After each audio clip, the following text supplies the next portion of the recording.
Ok, ya estamos de vuelta aquí en Pauta Abierta y tal como lo habíamos anunciado al comienzo del programa, hoy día nos acompaña un importante académico de la Universidad Católica de Temuco. Me refiero al señor Iván Díaz, profesor de Derecho del Trabajo de la Facultad de Ciencias Jurídicas, Económicas y Administrativas de la UC Temuco. ¿Cómo está, profesor? ¿Está por ahí o no? Creo que está ahí está.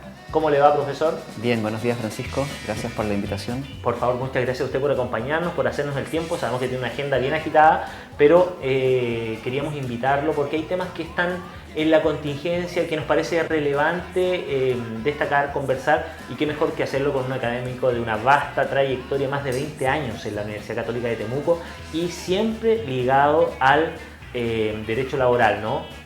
Así es, Francisco. Oiga, partamos conversando respecto a la situación actual del trabajador en Chile. ¿En qué aspectos usted considera, de acuerdo a su experiencia, que hemos avanzado y qué temas tenemos pendientes aún como sociedad en nuestro país? Una pregunta bastante amplia. A ver, yo creo que lamentablemente el tema de la pandemia ha marcado un quiebre importante en lo que significa el funcionamiento del mercado laboral en Chile. Así es que es difícil tener una evaluación demasiado objetiva en la situación post-pandemia. En general, sin perjuicio de eso, te diría que las condiciones laborales han ido mejorando en Chile en las últimas décadas, de eso no hay ninguna duda.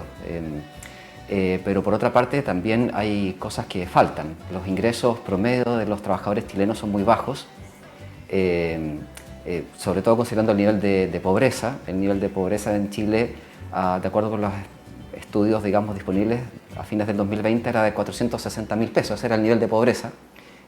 Con las variaciones que ha tenido la inflación en nuestro país, podríamos decir que hoy día estamos cerca de los 500.000 pesos. Y el ingreso mínimo todos sabemos que está bastante por debajo de aquello. Justamente con el tema del ingreso mínimo que ha aumentado, ¿no? Se aprobó el nuevo sueldo mínimo de 400.000 pesos. Siempre va a ser útil, porque útil o no, siempre va a sumar, pero realmente viene a cerrar o a acercar significativamente la brecha versus la realidad de la inflación que vivimos.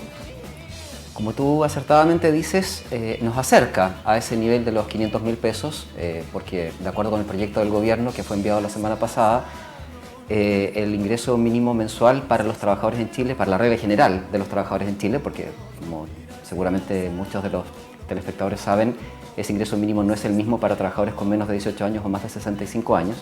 Así es que este ingreso general, digamos, se aumentaría hasta 380.000 pesos a partir del 1 de mayo y desde septiembre aumentaría a 400.000 pesos. Pero la brecha sigue porque efectivamente la línea de pobreza debe estar cerca de los 500.000 pesos en la actualidad, como comentaba anteriormente. Entonces se van mejorando las condiciones, pero aún nos falta mucho. Lo decía antes usted, Iván, respecto a que efectivamente la línea divisoria aún está distante de lo que se necesita y de lo que realmente está ocurriendo. Y hay una brecha que tal vez se mantiene también en el tiempo y que se agudiza cuando hablamos de género. La situación actual de la mujer trabajadora en Chile, se han visto avances en los últimos años, ¿no? Pero falta mucho aún, según su mirada también, en esta lógica de acercar posiciones y acercar condiciones tanto para hombres como para mujeres.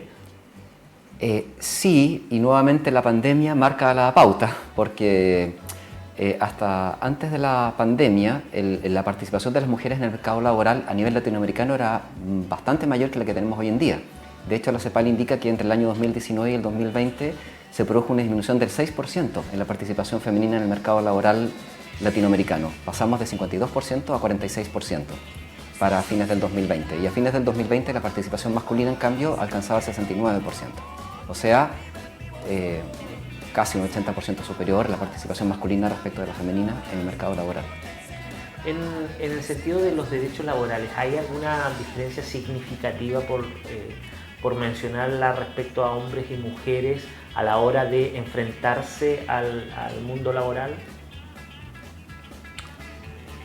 Aparte de la desigualdad en los ingresos, yo creo que el mayor problema que seguramente están padeciendo las mujeres, pero sobre esto no tengo estudios, es más bien un poco mi impresión nada más, Yo creo que el tema del maltrato que sufren a veces las mujeres, sobre todo el acoso sexual, el acoso laboral que a veces experimentan simplemente por su condición, por su género, digamos. Efectivamente hay diferentes opiniones al respecto. Incluso se ha avanzado en instituciones, por ejemplo, como las universidades, en la puesta en práctica de direcciones de género que buscan también un poco el cautelar, no solamente los derechos de las mujeres, sino la equidad en ese sentido, ¿no? Hay situaciones que son marcadas con lo que usted señalaba respecto al trato diferenciado entre hombres y mujeres. No en todos los casos, pero muchas veces ocurre. Y también debe acercarse las posiciones respecto a las personas con capacidades diferentes. ¿Cómo va en Chile o va Chile en materia de inclusión? ¿Cómo va en comparación con, no sé, el resto de Latinoamérica o de países similares? ¿Tiene usted alguna impresión respecto a este tema? Francisco, antes de responder esa pregunta, quisiera hacer una precisión de lo que dije antes en relación a la situación de las mujeres. No quería decir que estuviera generalizado, a lo mejor me expresé mal, este maltrato en su condición de mujer, digamos, sobre todo por el acoso sexual. Digo que puede ser uno de los grandes problemas que las mujeres padecen por el hecho de ser mujeres, pero no quiero decir que eso está generalizado. Como dije, no tengo es un factor más que puede ocurrir. Un factor, efectivamente, que puede ocurrir. Y no creo que esté generalizado, yo creo que les ocurra a las mujeres, pero no creo que esté afortunadamente no está generalizado, sí. Y se pueden detectar los casos efectivamente para tomar también acciones frente a esta situación. Sí, sobre eso permíteme, sé que tenemos que hablar del tema de discapacidad, que fue tu última pregunta, pero también quisiera aportar un aspecto importante que contempla la legislación laboral en Chile, que es lo que se denomina el procedimiento de tutela de derechos fundamentales, que está regulado en el Código del Trabajo, y que es un mecanismo muy eficiente y muy utilizado por los trabajadores en el caso que sufran algún tipo de vulneración de sus derechos, como por ejemplo vulneraciones a la intimidad o a la integridad psíquica, etc. Entonces este mecanismo también puede proteger a las mujeres que sean víctimas de esta situación. Y disculpa si me fui, podemos hablar de discapacidad. Está bueno eso de conversarlo también y de aclarar ese punto, y además de entender que existen herramientas.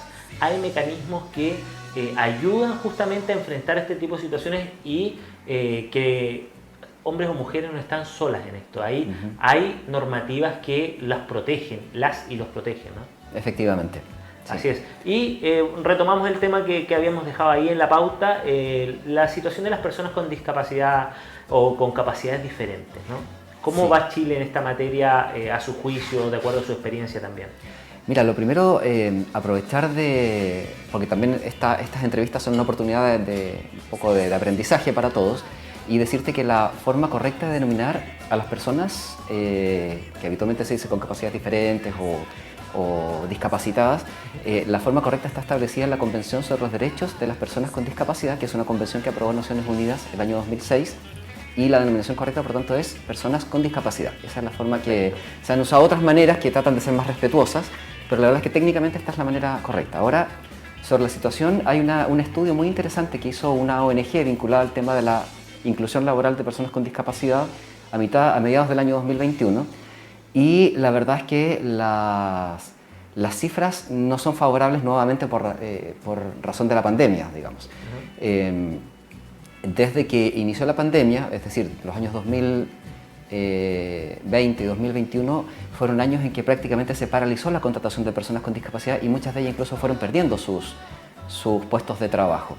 Pese a que en Chile tenemos una ley específica que los beneficia, que estimula la contratación de personas con discapacidad, que es la ley 21.015. Pese a ello, como digo, la realidad laboral de las personas con discapacidad hoy en día es, por lo menos a mediados del año 2021, es peor que la que teníamos el año 2019, que ya no era buena. De hecho, ese mismo estudio evidencia el bajo cumplimiento de la ley 21.015 en materia de inclusión laboral de personas con discapacidad. ¿Existe una normativa, o por favor acláreme ahí usted, Iván, respecto a que debe existir un número, de acuerdo al tamaño de la empresa, debe existir un número de personas con discapacidad dentro de la institución? Sí, en Chile efectivamente la ley 21.015 establece que toda empresa que tenga 100 o más trabajadores, y lo mismo toda institución pública que tenga 100 o más trabajadores, debe contratar a lo menos el 1% de sus trabajadores de entre personas que tengan discapacidad, de entre personas con discapacidad. Esta ley en realidad es una de las últimas que a nivel iberoamericano se incorporaron en esta materia de estímulo de la contratación de personas con discapacidad. Y la situación comparada en otros países de América Latina o de España o Portugal nos indica que somos el país que tiene la menor exigencia. En realidad el 1% es lo mínimo que piden los países. Hay países que piden entre un 1 y un 5% de personas con discapacidad al interior de las empresas. Ahora, e instituciones. Entendamos que la ley exige el 1%, pero es la base, como usted señala, y no obliga a las empresas a que sea solo el 1%. Debe partir desde ahí, ¿no? Efectivamente, ese es el mínimo.